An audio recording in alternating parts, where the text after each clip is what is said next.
but its traditional usage actually meant something more general. A romance really is a story whose structure and content often have little to do with everyday reality, right? When you say something's romantic, you say it's kind of fanciful, sort of synonymous with fantasy. A romance represents life and love and war and struggle and even tragedy in its most noblest aspects. It really shows the way life ought to be, or at least the way we wish it could be. These stories contain the obvious and even transcendent significance that we wish was evident in our everyday lives. Because that's the thing about our lives every day is you realize, I think, especially from a Christian perspective, that all the things you do have eternal significance. But that's a hard thing to believe day to day, because everything you do, at least most of the things you do, seem to be pretty ordinary. And there's something about romantic stories which really shows, and I think that's why we love them so much, is it shows the significance of all those things. Now, the question is, what qualities, I thought about this, and I'm getting to the connection, so we'll go through some pathways before we get there. What qualities are needed to classify something, whether it be a story or even an action or a gesture, as romantic? Because you maybe have heard something someone does for someone might be considered romantic. And as I said today, it's usually something between a husband and a wife or a boyfriend and a girlfriend. Now, in literature, we can see many different examples of what is often called romantic. The first one, of course, would be the type of thing you'd see in the Romeo and Juliet stories, or maybe in the modern counterpart to that, the West Side Story, something like that. It's a story of passionate and devoted love. Connected to this are older tales, usually centering around the medieval times, of a thing called courtly love. And those type of stories distinguish themselves by presenting lovers whose devotion is on a spiritual depth, and yet they keep a physical distance from each other, interestingly, as if their love were too pure to be tainted by physical appetites. And examples of this courtly ideal are found in, say, Dante's Divine Comedy, where Dante Alighieri is taken on a tour of heaven by his love, Beatrice. Or in Sir Thomas Malory's The Death of Arthur, about King Arthur, where Sir Lancelot performs deeds of valor all in the name of Queen Guinevere. However, the romantic ideal doesn't just manifest itself in stories of love as such, but also in stories of high adventure. You've probably heard tales like The Lord of the Rings or The Chronicles of Narnia, or even stories like by Jules Verne, such as, The 20,000 Leagues Under the Sea or Around the World in 80 Days. They're often considered romances because of that idealistic adventurism which they portray. And actually, some of my favorite examples of the romantic ideal are found, surprisingly, in a pretty unadventurous story called Anne of Green Gables by Lucy Maud Montgomery.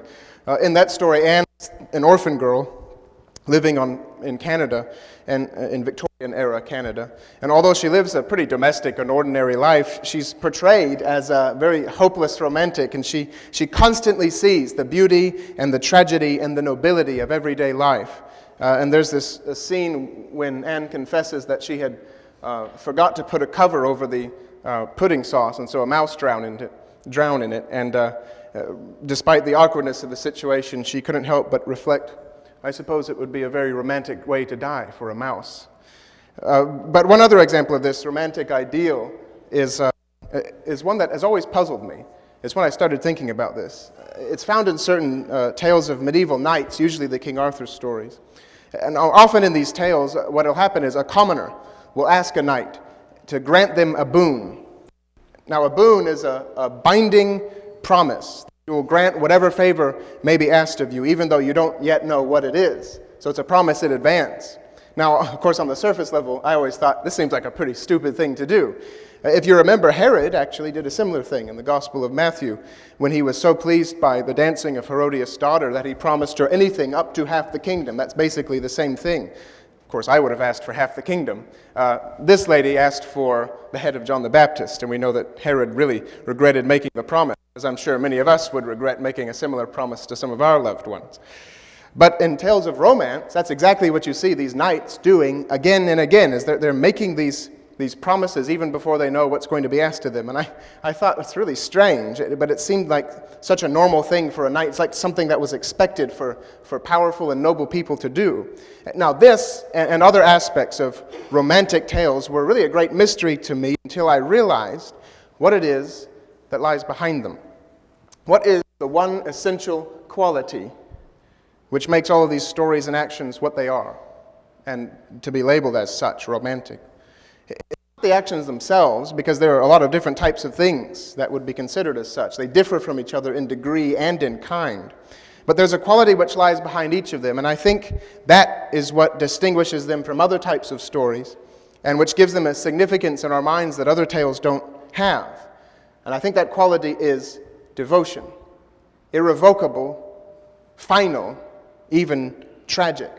See, Juliet, she would rather plunge a knife into her breast than live without Romeo. The Knights of the Round Table, they try to cultivate honor and steadfastness by always keeping to their word, and allow the world to test that resolve by making promises even before they know what will be asked of them. That's how irrevocably they have dedicated themselves to their word of honor and to those whom they serve. That's the thing. For something to be romantic, it has to be final, meaning that once you have decided on your object of devotion, no circumstances in this world will be able to separate you from it. That's why romance is also characterized by high adventure, because when you have irredeemably set your heart on your beloved, you'll travel all the 7 seas and endure any hardship to be united with it. That's why the adventures happen. And this is where the connection took place in my mind. One interesting thing about romantic literature is that it was preserved and carried forward really in the Middle Ages by Christians. Now, what is it about, why is it that medieval Christians took such an interest in these types of stories? It was a historical question for me, first of all, but it's my belief that the romantic ideal has been historically important for Christians because it's one way in which we encapsulate the spirit of the Christian story. When you think about it, there's nothing so truly romantic as the gospel of Christ, because it shows quite powerfully God's unwavering devotion to humanity and the extent to which he's willing to go to reconcile us to himself. No matter what the circumstances, whether our actions have warranted it or not, God has chosen us as the object of his devotion. Paul tells us that God shows his love for us, and that while we were still sinners, Christ died for us. Even though we, through our many failings and mistakes, have effectively chosen to abandon God, he has refused to do the same to us. The story of the prophet Hosea in the Old Testament serves, I think, as an allegory for God's undying love. In it, Hosea is told to take a wife from among the Jewish prostitutes and to live with her, provide for her, and to raise a family with her.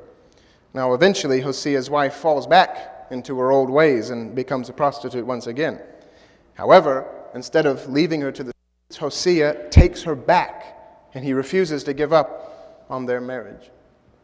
I think the message in Hosea is that God refuses to give up on humanity, and that despite the fact that we often relapse into our old, comfortable, mediocre habits and attitudes, God continues to publish for us that call to adventure, ever himself playing the part of the totally committed lover.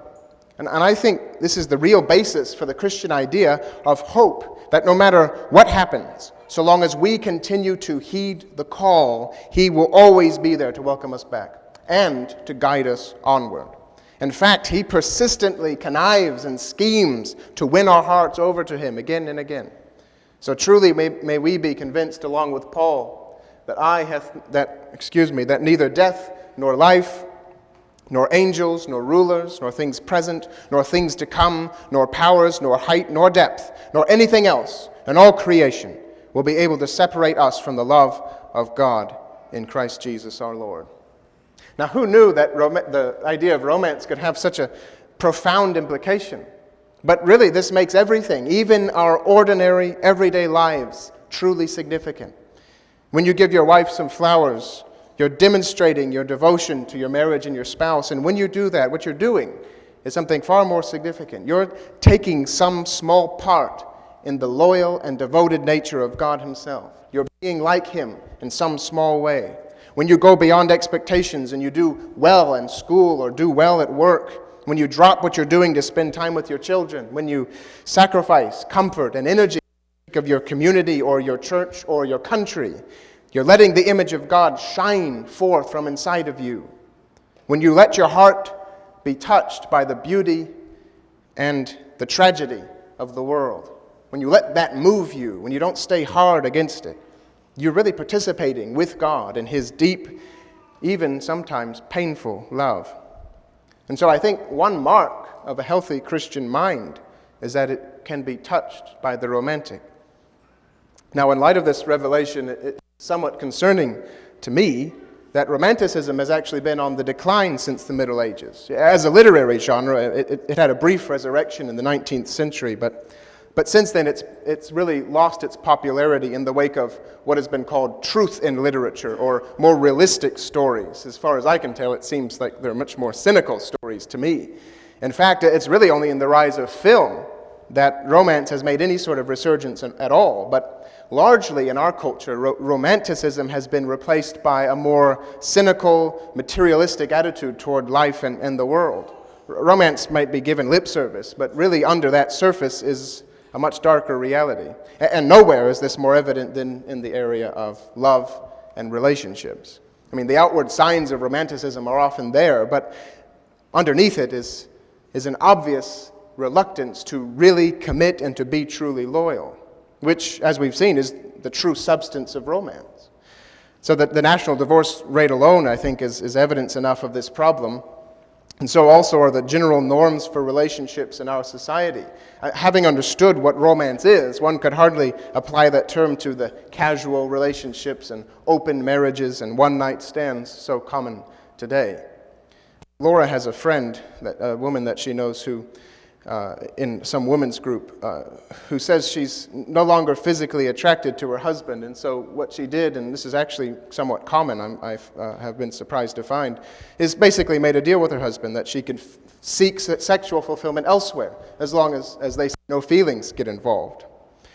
She's since begun a casual sexual relationship with another man while maintaining some semblance of a social contract marriage with her husband.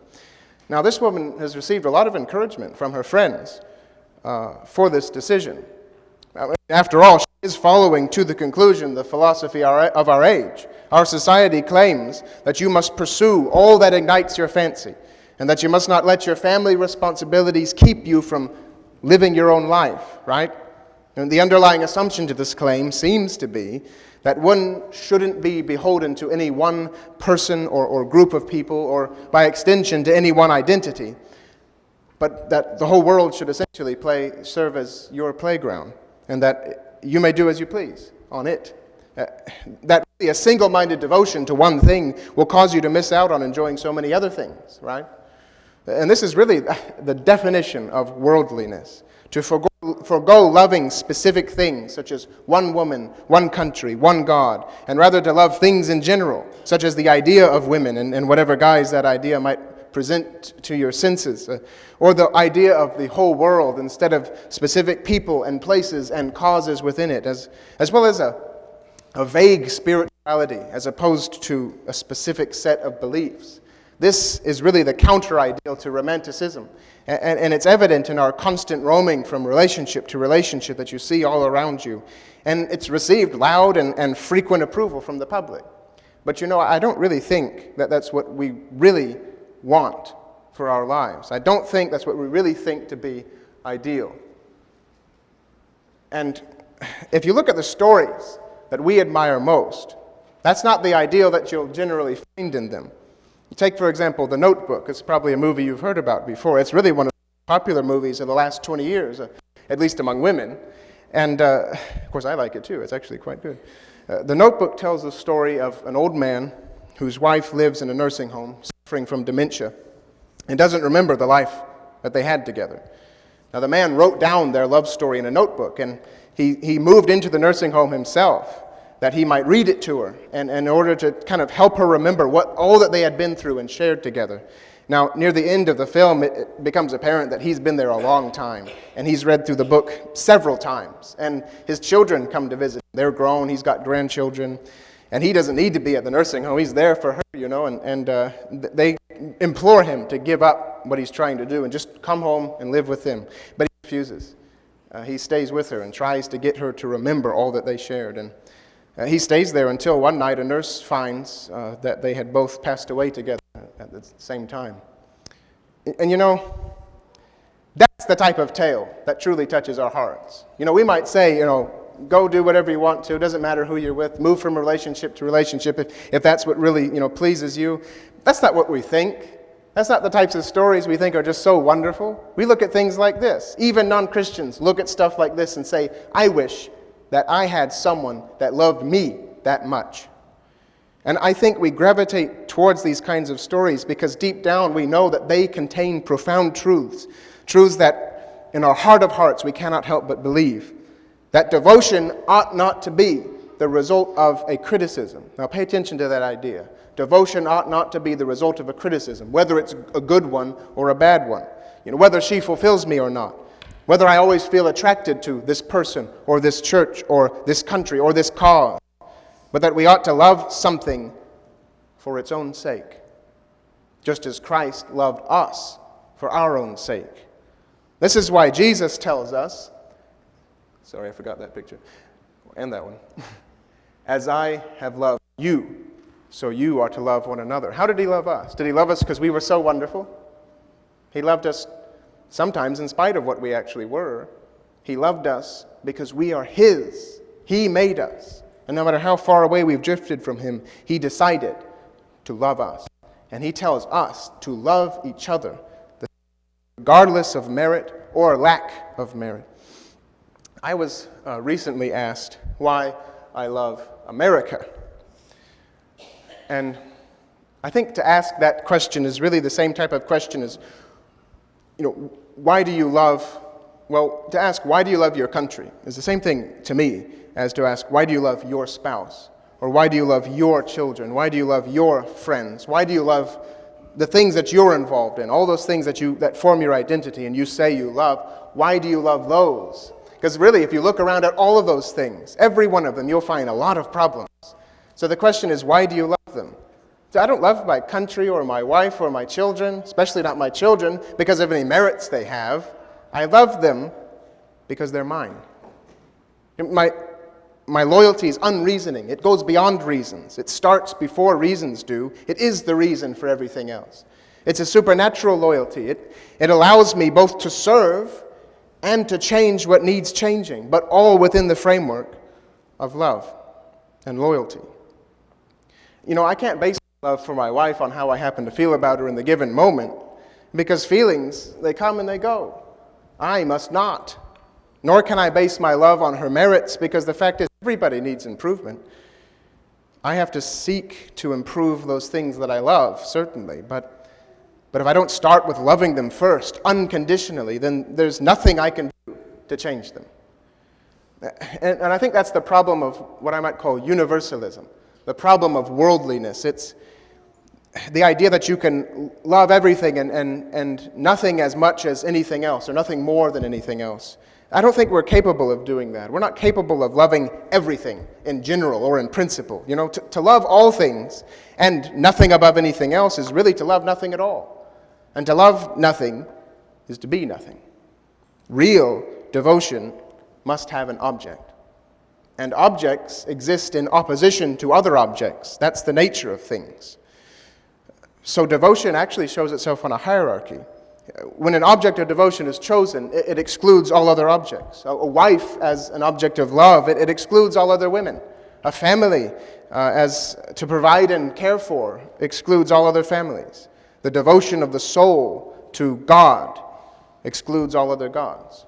This is why Jesus said, if anyone comes to me and does not hate his own father and mother and wife and children and brothers and sisters, yes, and even his own life, he cannot be my disciple.